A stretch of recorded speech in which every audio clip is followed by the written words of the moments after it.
Next are some final touches. A complete body polishing procedure. It's working except this button. What about design actually? That's why on the next day I put the car on a lie detector. Try to guess what happened. Brand new engine mounts. And the last upgrade is the headlights PPF.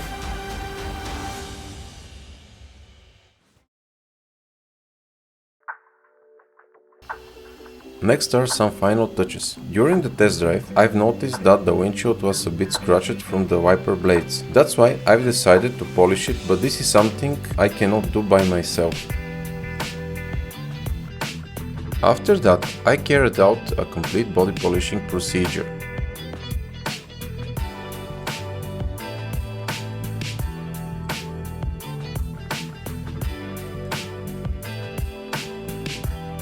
During the 3 days of testing the car, I noticed a few small issues that I would like to address.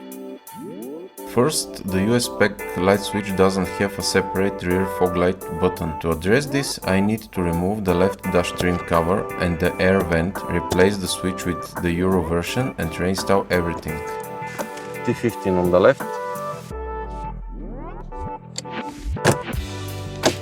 Let's remove the switch, the connector. Probably I have to call it. Let's reinstall the air vent. It's working except this button. Let's reinstall the screw.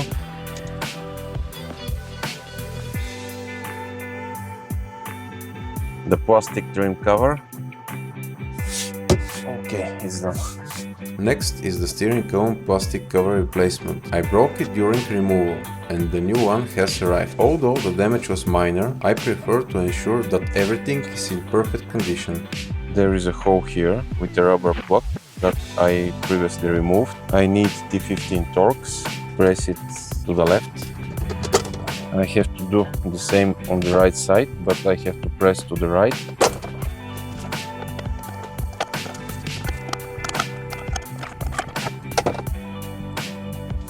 A brand new steering wheel column cover. I have to match this clip here and this clip here with the dashboard, and these two with the lower plastic cover of the steering column. I'll start with the dashboard clips and clip the steering column. Now it's nice and solid. These are the rubber plugs that I have to reinstall, and on the right side too. And now it's done. For some reason the cabin air filter's plastic cover was broken. The new cover has arrived and needs to be replaced. I removed the footwell plastic trim cover and used a T15 Torx to remove the old filter cover. During the installation of the new cover, I discovered why it had been broken. The design makes it extremely difficult to install without causing damage. After an hour of struggling with it, I finally managed to get the job done. What about design actually? Almost impossible to install without breaking it. Now I have to clip it. Let's reinstall the screws,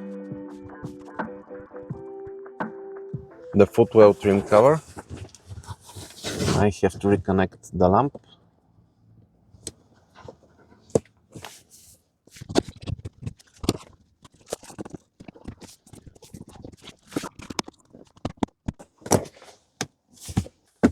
And this repair is done. And this is the reason that I had to replace this cover. These were broken. Next, the foamy door piece that was previously glued needs to be replaced. I ordered a new one. This piece holds the weather strip in place. My initial plan was to remove just the door tweeter, but I ended up having to remove the entire door cover. Unfortunately, perfection takes time. Some T15s.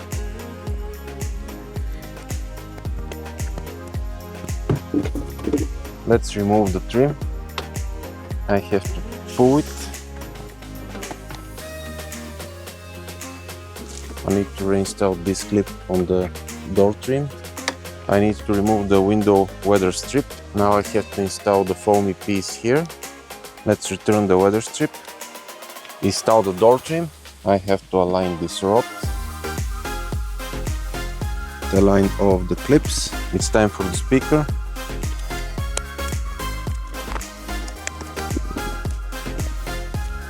and door handle trim. The last repair involves the trunk hooks. While replacing the tail lights, I discovered that the trunk trims had been removed previously and the plastic covers for the hooks were broken. I need to replace them. It's the same on the left side.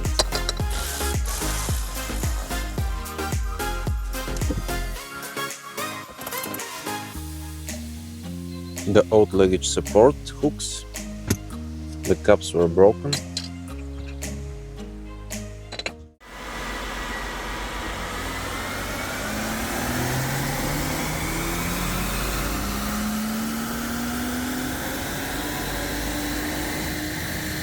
As I previously told you, I feel that this car pulls pretty well for 340 horsepower. Even the transmission shifts much faster and harder compared to BMW F10 with 8-speed ZF transmission. That's why on the next day I put the car on a lie detector. Try to guess what happened. The car is a 540i with 340 horsepower on paper, but it put 335 horsepower and 475 Newton meters at the wheels. What do you think? Is this car a flashed or this is a stock figure?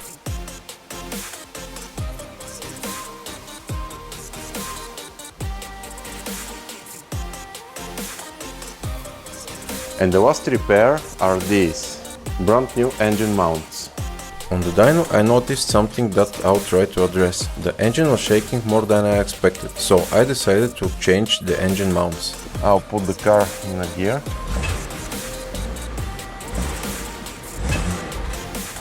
This is on reverse gear. It's shaking much less than on forward gears. That's why I'm thinking that the engine mounts are shot. Let's start replacing them. I started by removing the bottom splash shielding. Once I'm there, I will inspect for the oil leaks and check the condition of the transmission mount bushing. No oil leaks on the front.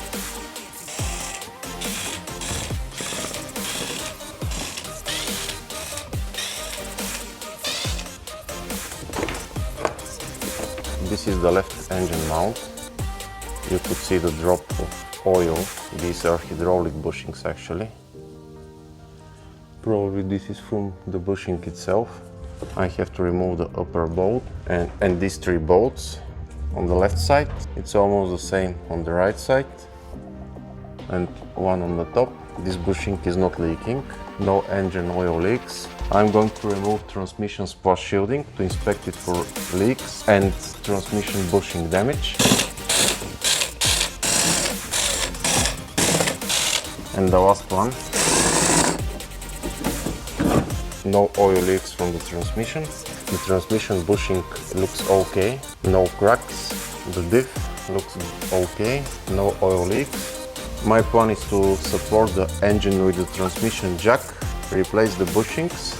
On the AMG it's pretty simple job. I thought it would be the same on the BMW, since the engine is longitudinally mounted, but I was wrong. The space is so tight that although I was able to remove the bolts on the left engine mount, it was really tricky and fiddly to remove the mount itself from the tight space. This is an example of how 1 hour job turned into 4 hours heavy fighting. Somehow I managed to do it, but there was a problem. I still had to install the new one. At that moment I was hoping the new engine bushing wasn't even a fraction of an inch taller, because then I wouldn't be able to install it, but somehow it managed to fit in really easy. I'll install the bolts loose.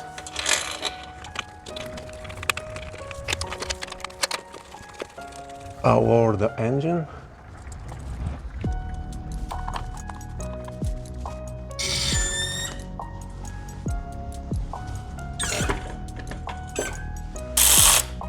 It's time for the right side bushing. The problem here is that the space on the right side is even tighter. When I lifted the engine, the exhaust system started touching the chassis, preventing me from lifting it enough high to remove the bushing. After 30 minutes of struggle, I finally managed to remove the bushing from the engine bracket.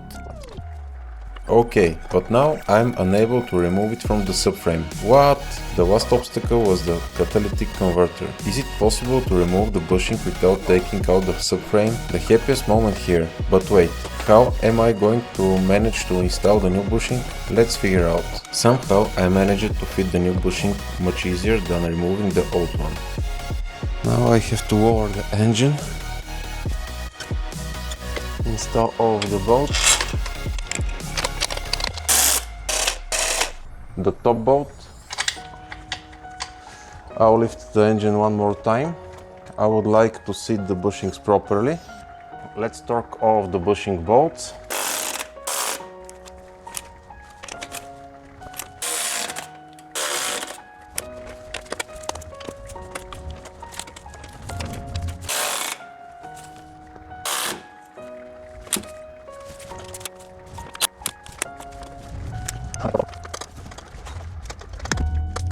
Unfortunately, my mic died for some reason. I attached the transmission splash shield, Rear engine splash shielding.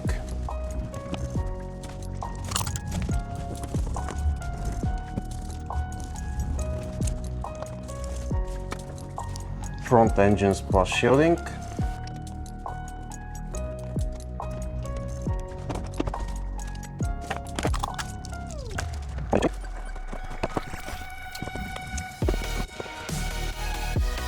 After successful repair, I decided to disassemble the left engine mount to see what's inside. I realized that the location of the engine oil filter has designed flaw. Every time the oil is replaced, a small amount of oil drips onto the engine bushing, if no coat or other protective material is placed beneath the oil filter housing. Over time, the spilled engine oil deteriorates the rubber and damages the bushing. Unfortunately, the design of the bushing traps everything that comes from above. In contrast, my old Benz has a silicone cap that protects the rubber mount from contaminants and had additional heat shielding. This is a clear example of designing something to last versus designing something that needs frequent replacement. Good job, BMW.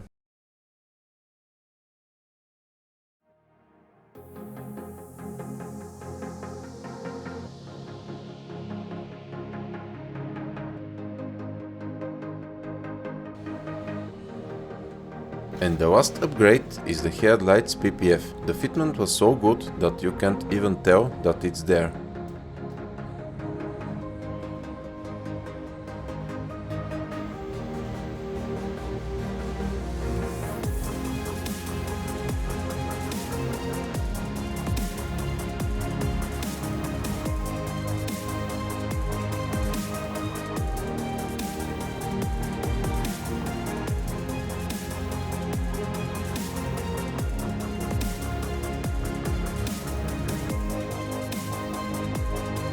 Finally, Project White is completely done. I received an offer I couldn't resist, and the car was sold.